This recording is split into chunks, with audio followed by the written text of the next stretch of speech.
Innal hamdalillah wassalatu wassalamu ala Rasulillah wa ala alihi wa ashabihi wa mawalah wala haula wala quwwata illa billah. Rabbi shrah li sadri wa yassir li amri wahlul 'uqdatam min lisani yafqahu qawli.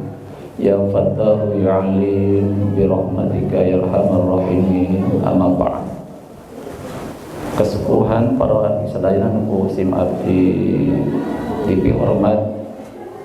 Alhamdulillah kita bersyukur kepada Allah pada hari ini, hari Ahad, tepat tanggal 1 Muharram 1446 Hijriah, kita bisa hadir bersama-sama di tempat yang sangat mulia ini untuk mengikuti kegiatan rutin setiap tahun, kegiatan menyambut Muharram. Dan mohon maaf sebelumnya, hari ini yang mestinya menyampaikan tausiah itu Pak Ustadz Rudi Pak ya, di Purwakarta gitu. Tadi mah super tembak tadi di jalan di Sumedang itu, tadi ada telepon ada itu di Punten kalau banyak kekurangan karena jadi mohon maaf kalau banyak kesalahan kekurangan, kalaupun ada hal yang tidak benar tolong untuk diluruskan. Hadirin rahimakumullah, tadi kita dengarkan bersama dari atas nama keluarga besar menyampaikan kepada kita sekalian dari tujuan kita hari ini menyambut Muharram. Kita isi dengan kegiatan rutin untuk melakukan silah ukhuwah, menjalin persaudaraan agar di antara kita keluarga besar Bapak Bani Haji Rasidi akan terus terikat kekeluargaan yang kuat. Ini merupakan silah yang dibangun karena kesamaan nasab ya, kesamaan nasab. Ada nasab yang sama, kita harus terus kita bangun. Dan ukhuwah ini yang kita lakukan setiap tahun ini harus ada implementasinya, ada aplikasinya gitu. Apa diantaranya dengan ukhuwah itu ada namanya ta'awun ya, ta'awun, saling tolong menolong, bukan saling nyolong menyolong. Harus saling tolong menolong dalam hal apapun, sama dalam kebaikan. Wa ta'awanu 'alal birri wa taqwa wa la ta'awanu 'alal itsmi wal 'udwan. Sebanyak itu baik, mari kita tolong menolong. Tadi ada kalimat saling berbagi. Tadi ada berbagi sifatnya material, sifatnya ilmu, atau sifatnya ide, gagasan lainnya yang untuk kebaikan. Mari kita lakukan itu, implementasi daripada ukhuwah. Ada juga yang namanya takaful, saling menanggung, Pak. Saling menanggung. Jadi kalau ada di antara kita yang punya hutang, yang lainnya harus menanggung. Udah kesulitan ekonomi sangat berat, hampir kolaps itu ya, hampir jatuh. Yang lain mestinya sama keluarga harus saling menanggung, jangan dibiarkan gitu. Itu namanya takaful, harus saling menanggung. Ta'awun harus saling menolong.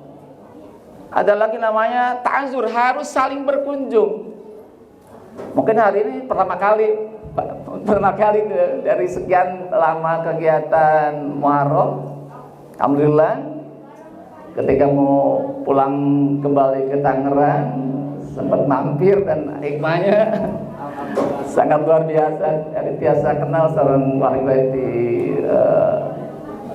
Cibungur ya, di Cikupati Rancaya kayak gitu kan. Kita harus ta'azur, saling berkunjung.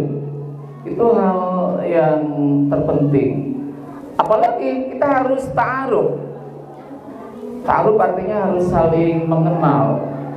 Mungkin saya tidak kenal dengan keluarga ini Pak ya. Mungkin nanti ke depan kita akan setiap lebaran ada kunjungan nanti ada ta'aruf, maka kita insya Allah akan saling mengenal. Tak kenal maka ta'aruf. Tak kenal maka ta'aruf. Itu harus kita aplikasikan di dalam kehidupan berukhuwah. Tanpa itu maka bukan tidak mungkin ada putusnya rahim, ya, ada putus di antara kita. Maka mari kita jalin ukhuwah ini sekuat-kuatnya. Tadi jangan sampai di antara kita harus saling berselisih, ya, kudu akur jeung dulur. Ada hal yang tidak prinsip, ya kita harus diselesaikan. Dan yang bermasalah harus saling memaafkan dan juga memberikan maaf kepada orang yang meminta maaf. Hadirin rahimakumullah. Kemudian yang kedua, pada hari ini di samping kita silaturahmi, beberapa menit ke depan kita ingin memaknai, mengkaji tentang makna filosofi daripada hijrah. Makna filosofi seperti apa dalam Islam itu? Ada penyikapan yang berbeda ketika memasuki pergantian tahun. Kalau orang-orang, mohon maaf, orang-orang yang di luar Islam atau sebagian orang Islam ketika menyikapi pergantian tahun, mereka mengisi dengan hal-hal yang menyimpang dari syariat. Coba malam 1 Januari perhatikan. Saya di Tangerang itu kalau malam Januari itu di Cikupa itu jalan itu padat merayap, nggak bisa jalan kan? Semua orang kumpul di tempat yang sama. Kadang-kadang mereka dengan yang bukan pasangannya yang sah, ya, jalan itu sawit itu. Dan menjelang detik-detik tanggal jam 12 itu sudah mulai heboh, menyalakan petasan, kembang api segala macam. Itu luar biasa. Bukan juga tidak mungkin ada kasus-kasus yang menyimpang dari akhlak Islam. Punten saya ketika 1 Januari, mohon maaf, saya jalan-jalan ke bekas acara tadi malam itu, mohon maaf ini, ternyata kata tukang sapu ini, tukang bebersih di Citaraya itu, banyak ditemukan alat kontrasepsi. Ditemukan Pak, jadi berserakan situ. Itu kan mungkin itu penyimpangan. Jadi ketika memasuki 1 Januari itu, mereka berhura-hura sampai melakukan perilaku yang amoral, dan itu adalah anak-anak muda kita. Bukan tidak mungkin mereka orang-orang, anak-anak muslim, anak-anak kita sampai begitu, ya.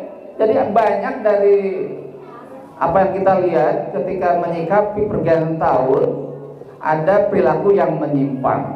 Nah, kalau kita orang muslim mungkin tidak seperti itu, ya. Ketika menyambut pergantian tahun, ada 2 hal yang kita harus lakukan. Apa yang pertama? Pertama adalah melakukan refleksi. Itu yang paling awal ketika menyambut datangnya pergantian tahun. Lakukan refleksi. Tambahnya tahun itu hilangnya peluang hidup kita.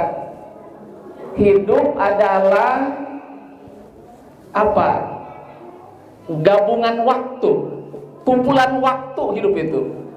Setiap desah napas, jantung berdetak, waktu itu akan habis. Terus setiap detik napas terus 1 detik terus. 60 tahun habis waktu kita seiring dengan detak jantung kita dan napas kita gitu.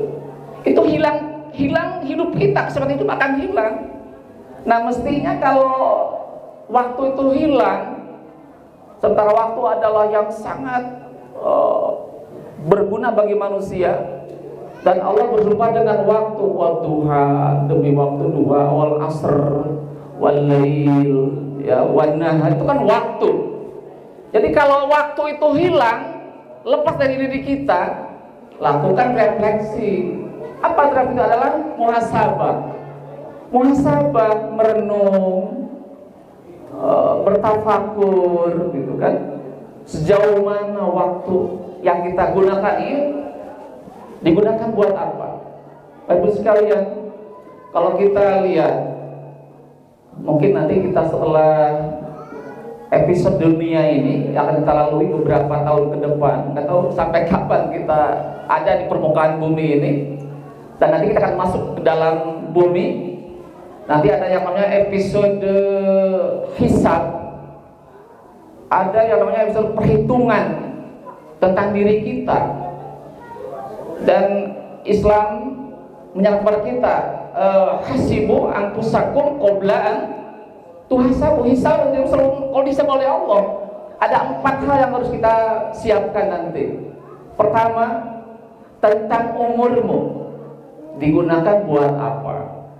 Umur 60 tahun dipakai apa umur yang begitu panjang? Dipakai ibadah atau dipakai maksiat? Ya, dipakai apa umur yang begitu panjang itu? Maka nanti kita akan memberikan sebuah jawaban. Yang jawab siapa? Al-yawma nakhtimu ala afwahihim wa tukallimuna aydihim wa tashhadu arjuluhum bima kanu yaksibun. Nanti tangan kita, kaki akan memberikan kesaksian di hadapan Allah. Apa yang kita lakukan dengan umur ini? Itu yang pertama. Jadi mari kita di setahun ke belakang ini kita banyak merenung, berpikir sejauh mana umur kita gunakan. Kalau tadi malam sudah merenung, ternyata banyak kebaikannya, kita ditingkatkan. Kalau banyak kekurangannya, ya kita perbaiki. Nah, prinsip kita apa? Jadi hari ini harus lebih baik daripada hari kemarin. Kalau sama saja stagnan, tidak berubah, itu adalah orang-orang yang merugi. Hari ini sama dengan kemarin, yaitu tidak ada perubahan sama sekali. Bapak sekalian, jadi itu yang pertama harus kita tafakuri, sejauh mana umur kita gunakan untuk kebaikan atau untuk keburukan. Kita tafakuri. Terus yang kedua, ini yang paling rumit. Apa yang rumit itu? Tentang harta kita. Kalau umur cuma satu pertanyaannya, kalau harta ada 2. Dari mana kau dapatkan? Dan untuk apa engkau gunakan harta itu? Ada 2 hal yang sangat rumit tentang harta. Semakin banyak harta, semakin rumit prosesnya, Pak. Semakin rumit prosesnya. Punya mobil 2, rumah 2, kontrakan 20 pintu, sawah 20 hektar, itu ya. Akan kalau tanya dari mana mendapatkan harta seperti itu? Apakah cara yang halal atau cara yang haram?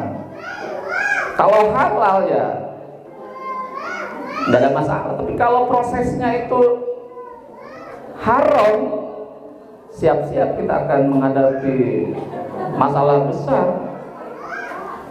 Kita baca hadis, kadang orang-orang yang melakukan tindakan korupsi nanti akan dikalungkan di lehernya, ya.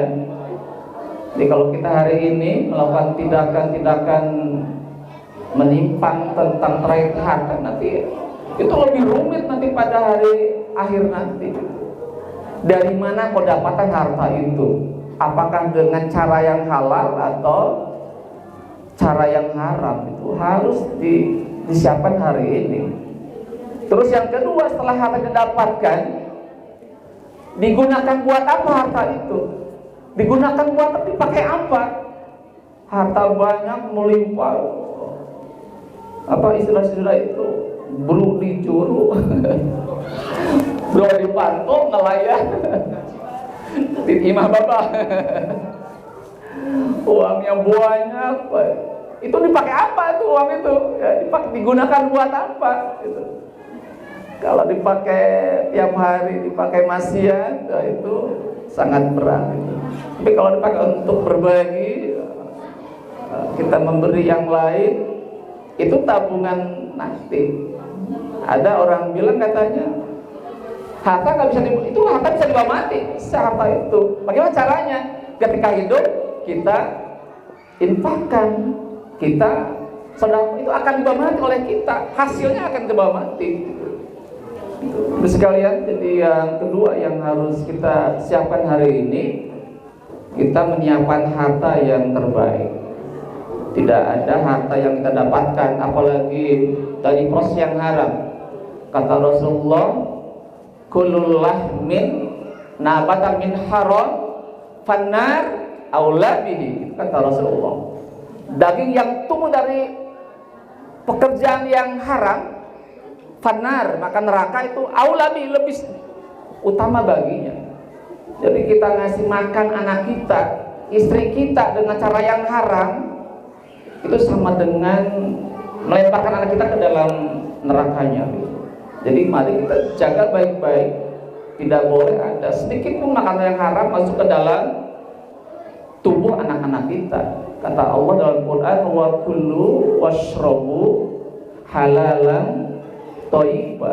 Makanlah dan minumlah oleh kamu yang halal dan baik. Ada dua standar, satu halal, kedua adalah baik. Tapi kalau yang dua tidak ada, itu akan berbahaya bagi diri kita sendiri. Jadi sekalian, itu yang kedua. Terus yang ketiga, Allah akan tanyakan tentang tubuh kita. Allah ngasih tubuh kita yang sempurna. Mata bisa melihat, kuping bisa mendengar, otak bisa berpikir, lisan bisa berbicara, tangan bisa bekerja, kaki bisa berjalan. Itu semua adalah amanah Allah kepada kita, bukan